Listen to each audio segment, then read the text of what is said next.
The debate on an unconditional basic income is closely linked with the question of welfare in general. If you reflect upon this, basic income obviously concerns people's health too. But within the basic income movement, there has been hardly a debate about this special idea.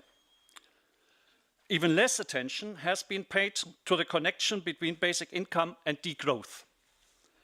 As far as I know, in Germany, the first publication about this has been in 2007 in our book Grundeinkommen, soziale Sicherheit ohne Arbeit. And I do not know other publications from other countries. During the Congress on Basic Income in October 2008 in Berlin, the matter has not been discussed at all. Even today, when the different aspects are mentioned, it is not from a comprehensive understanding of their connections, but just in a way adding the one to the other.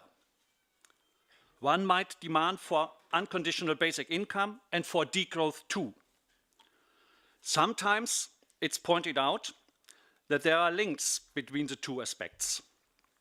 A deliberately organized economic degrowth is required to prevent the socially, economically disadvantaged from losing the battle over the distribution of scarce resources.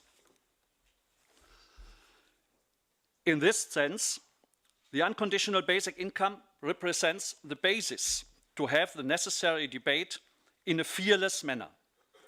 This is quite right, and I oftenly myself argued in this way. But a comprehensive understanding of basic income suggests it being more than just a means to facilitate a difficult social discourse. In that sense, the basic income is not short of the first step to a completely different type of socialization. The integration of members of our society would not longer be solely determined by their position in the system of paid labor. Instead, society itself would come into existence because human beings consider each other parts of it. A basic income respects every contribution to social productivity as well as sociality itself. Participation and a secure existence are fundamental civic economic rights. In a market society, this can only put into practice if every person has an income. With the unconditional basic income, everyone can avail themselves of this fundamental right. Note quite right, not the basic income is a human right. Participants and a secure existence is the basic right, and unconditional basic income is the means to achieve it. As holders of fundamental rights, all human beings are radically equal. No one can tell others what to do and what not to do. Taking this into consideration, every person's needs are equally legitimate. Only regarding human rights, it will not be possible to say that one, for example, should not drive an SUV or eat food carried all over the world by air cargo or throw one's toxic waste into the wood. So, obviously, there are needs whose satisfaction can be harmful to society.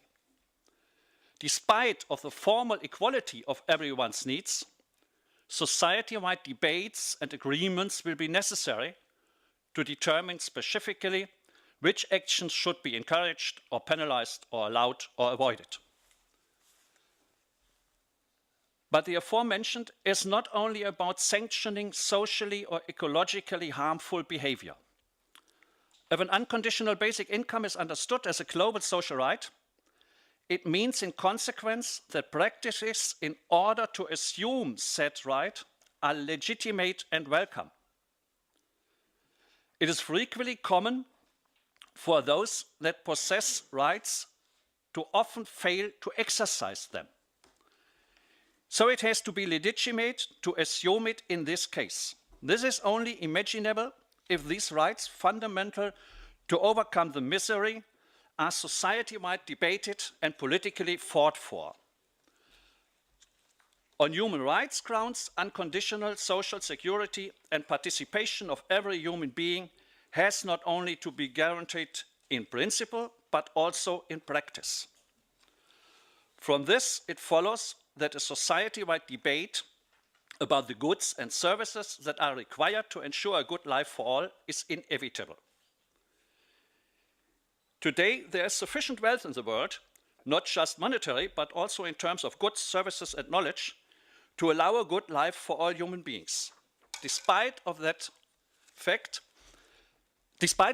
that the world is full of things that no one needs, many people are unable to obtain their minimal necessities. In the context of a discussion to resolve this paradox, both the social and the ecological question must be addressed at once. They are no longer separable, but identical with regard to the necessary measures. It is a matter of what we want to produce, what things and goods and services we want to produce, and how we want to do it as a society. And it is a matter of what circumstances of living and what kind of society we want to have. If people have the most necessary things for a good life, they will not become happier anymore and more satisfied with their life if they get more and more rich. On the contrary, there are a lot of studies showing that mental and physical health and life expectancy as well are higher in societies with less inequality than in those more unequal. People will become ill by defending their social status all the time, by being suspicious against their neighbors and fighting real or supposed rivals. There is good proof that equality of income is much more important and has higher effect on people's health than the quality of medical systems or the individual health-conscious behavior. In more unequal societies, people in each class have worse life than people of the same class in more equal ones. Even individuals with high income live shorter and often more sick in unequal societies than rich people in more equal ones. Crime rates and violence rise together with inequality, and so does the risk of economic crisis. Unconditional basic income could be a means for making society more equal.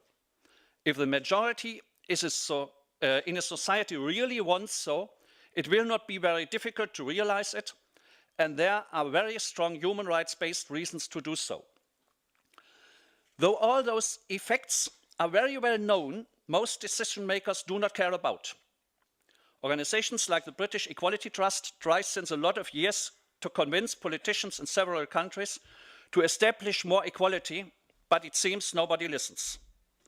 Governments, great political parties, and economic leaders all over the world keep telling us that more economic growth in general and also growth of inequality will make the world a better place because inequality is regarded as a stimulus for economic growth. Some weeks ago, even an organization like the NSAA published a study that said this kind of industrial civilization is headed for irreversible collapse.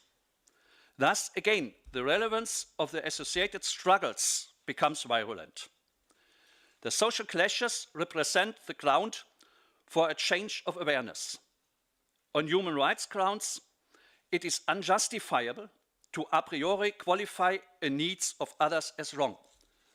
Nonetheless, it is obvious that the satisfaction of various needs could be considered negative from an ecological point of view, even if they are not formally criminal or condemnable.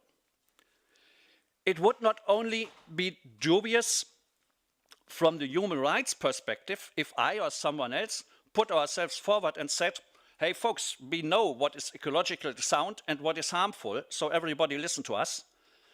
It would not make any sense politically, since such conduct is unlikely to produce the desired effects due to few people actively responding.